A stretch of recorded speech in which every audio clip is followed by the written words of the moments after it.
साथ संवाददाता अमन पटना से जुड़ रहे हैं लाइव और हमारे साथ गेस्ट टीचर मनीष जुड़ रहे हैं। आपका स्वागत है मनीष जी न्यूज स्टेट बिहार झारखंड पर। सबसे पहले रुख करते हैं अमन आपकी ओर। सबसे पहले आप दर्शकों को बताएं कि गेस्ट टीचर को लेकर के क्या आदेश जारी किया गया है के पाठक की तरफ से।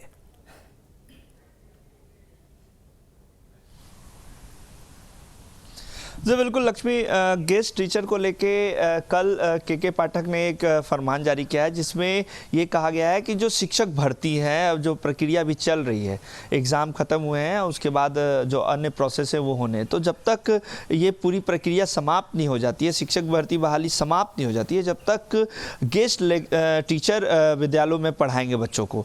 वहीं उन्होंने ये भी कहा है कि जो जिला अधिकारी हैं, जो शिक्षा अधिकारी हैं, वो सभी को निर्देश दिया गया है कि आप इसमें हस्तक्षेप करें। वहीं प्रधानाध्यापकों को भी ये निर्देश दिया गया है कि गेस्ट लेक्चरों की जो नियुक्ति को लेकर जो आप अधिकृत हैं, आपको उनको माफ़ कीजिएगा, आपको उनको रखना है और 1 सितंबर से बाकायदा इस पे नियम को लागू किया जाए और जो शिक्षक हैं, जो गेस्ट लेक्चर हैं, वो से विद्यालयों में पहुंचे और बच्चों को पढ़ाएं, ताकि जो जिस तरीके से शिक्षा को लेकर लगातार जो के पाठक नए नए फरमान जारी कर रहे हैं, इसमें शिक्षा पे कोई प्रभाव ना पड़े। क्योंकि उनका कहना है कि भारी संख्या में अब जब बहाली निकाली गई है, 1,70,000 की बहाली निकाली गई है, 8 लाख लोगों ने एग्जाम दिया है, तो जब रिजल्ट आएगा तो उसमें समय लगेगा। तो जब तक क्या विद्यालयों में शिक्षा प्रभाव ना पड़े, यही कारण है कि गेस्ट लेक्चरों को बाकायदा लेटर जारी करके ये कहा गया है कि 1 सितंबर से इस नियम को लागू किया जाए और जो भी शिक्षक है उन्हें लागू किया जाए। हालांकि उस पर हमने बयान भी लिया है। बयान में ये कहा गया है कि जो गेस्ट लेक्चर है उनके लिए भी सरकार पूरी तरीके से ध्यान दे रही है। उनके लिए भी ऐसी कोई चिंता करने की बात नहीं है कि जब उनका काम खत्म हो जाएगा तो उन्हें हटा दिया जाएगा। उनके लिए भी प्रॉपर व्यवस्था की जाएगी, आगे किस तरीके से उनको कहाँ सेट किया जाए। तो लगातार शिक्षा के क्षेत्र में जो के पाठक हैं वो काम कर रहे हैं। वहीं अब जिस तरीके से गेस्ट लेक्चरों के लिए भी जो कहा गया है, जो नियम लाए गए हैं कि आप आए, जब तक शिक्षा बहाली प्रक्रिया पूरी नहीं हो जाती है, जब तक आप विद्यालयों में आके पढ़ाएंगे।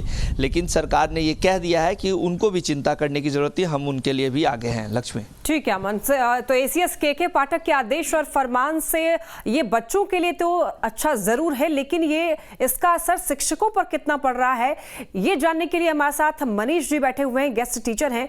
मनीष जी, आपका इस पर क्या राय है, आप क्या कहना चाहेंगे? बहुत धन्यवाद। आपने शिक्षक और शिक्षा को लेके विगत कई महीनों से जागरूकता अभियान छेड़ा हुआ है, जस्ट लाइक आदरणीय के पाठक जी के जैसा ही। बहुत धन्यवाद कि हमारी आवाज, हमारी समस्या उन तक पहुंचे। मैं इसी आशा आकांक्षा के साथ आपके सामने रखता हूँ बात। बिल्कुल, न्यूज स्टेट हमेशा आवाज पहुंचाता रहेगा जनता तक और सरकार तक भी। बहुत धन्यवाद मैडम, आपने पहुंचाया भी है मैडम। आशा करता हूं कि इस माध्यम से आज के परिस्थिति में के पाठक जी आदरणीय हम लोग की समस्या को समझेंगे। मैडम, मैं एक गेस्ट टीचर हूं और मुझे सरकार रखी थी 2018 जुलाई से। क्यों रखी थी?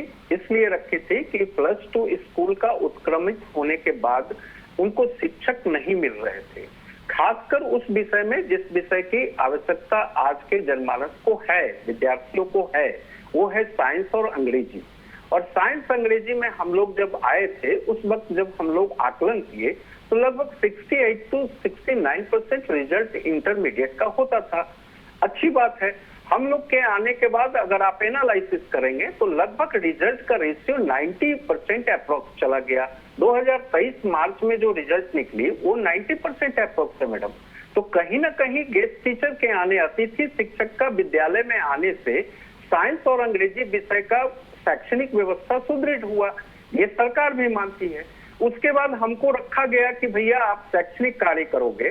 शैक्षणिक कार्य के अलावा हम लोगों ने गैर शैक्षणिक कार्य भी किया। गैर शैक्षणिक कार्य में सरकार के द्वारा आयोजित समय समय पर जो भी विधि व्यवस्था तय की गई उसमें हम लोगों ने शामिल रहा। महामारी, पेंडेमिक ऐसे सिचुएशन में हम लोगों ने काम किया। इलेक्शन ऐसे सिचुएशन में प्रिजाइडिंग ऑफिसर और पोलिंग ऑफिसर बनके हम लोगों ने काम किया। इवन गणना करने की बात, मुख्यमंत्री के जो एक समाधान यात्रा से लेके और जल जीवन हरियाली की यात्रा हुई, उसमें भी हम लोगों ने बढ़ चढ़ के हिस्सा लिया। एक ऐसे समय में जब नियोजित शिक्षक पूर्ण रूपेण स्ट्राइक पे चले गए थे, उस वक्त +2 इंटरमीडिएट के कॉपी मूल्यांकन के लिए शिक्षक नहीं मिल रहे थे। हम सारे गेस्ट टीचरों ने उस कॉपी का मूल्यांकन 100% ससमय किया था। मैडम, इतना करने के बावजूद आज तक 5 वर्ष में हमारा वेतन जो है, पारिश्रमिक की जो हमको प्रति कार्य दिवस फिक्स की गई थी 1000 रुपया रोज, औसतन देखा जाएगा तो 10 से 15,000 के बीच में मिलती है। चलिए कोई बात नहीं है, हमको पढ़ाने में मन लग रहा है, शैक्षणिक व्यवस्था सुदृढ़ करने में अग्रसर हैं हम। हमारी ये पर्टिकुलर व्यवस्था को देखते हुए आप ही बताइए, क्या इससे पारिवारिक जिम्मेदारी का निर्वहन किया जा सकता है? शैक्षणिक कार्य के दरमियान में स्कूल में जयंती, जो महापुरुष की जयंती मनाई जाती है, वो आरटीआई के माध्यम से जब पूछे तो पता चला कि ये शैक्षणिक कार्य कुशलता में आती है जैन महापुरुषों की जयंती। उस दिन मुझे विद्यालय से बाहर रखा जाता है। सबसे दुर्भाग्य तो ये है कि एक शिक्षक के बाद हमको 15 अगस्त 26 जनवरी को हेडमास्टर द्वारा, प्रधान हेड ऑफ द इंस्टीट्यूशन द्वारा ये बोला जाता है कि आप आना है तो आइए, अदरवाइज उस दिन का पारिश्रमिक ही तो आपको मिलेगा नहीं। ये बात जब सुनते हैं तो बड़ा अंदर से कष्ट होता है। इसके बावजूद मैडम हम लोग शैक्षणिक कार्य करने में पूर्ण अपना योगदान निभाए हैं। एक जानकारी और दे दें, जितने गेस्ट टीचर जो जुलाई 2018 में नियुक्त हुए सभी कुशल हैं, वो पीएचडी हैं, एमएससी हैं, एमए हैं, बीएड योग्यता, मैंने शिक्षक का जो एक मानक है उसको पूर्ण करते हैं। इसके बावजूद इस 5 वर्ष में एक भी बार माननीय नीतीश कुमार जी मुख्यमंत्री और अभी जो अपर मुख्य सचिव हैं या इनके पहले जो अपर मुख्य सचिव हुआ करते थे, कभी हमारे बारे में सोचे नहीं। क्या हम मानव नहीं हैं? क्या हमारे पास परिवार नहीं है?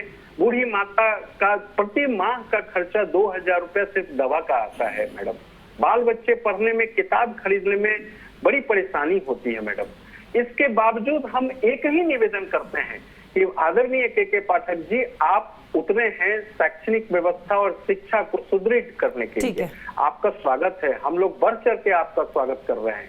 हमारे बारे में भी थोड़ा ध्यान आकर्षण कर। ठीक है मनीष जी, यानी कि आपका ये कहने का मतलब है कि जो रिजल्ट ओरिएंटेड रखा जाता है गेस्ट टीचरों को और एक तरीके से सौतेला व्यवहार किया जाता है गेस्ट टीचर्स के साथ। आपकी बात मनीष जी हम जरूर चाहेंगे कि सरकार तक पहुंचे और जनता भी आपकी बात सुन रही है। समय कम है मनीष जी, आपका फिलहाल के लिए बहुत शुक्रिया जुड़ने के लिए।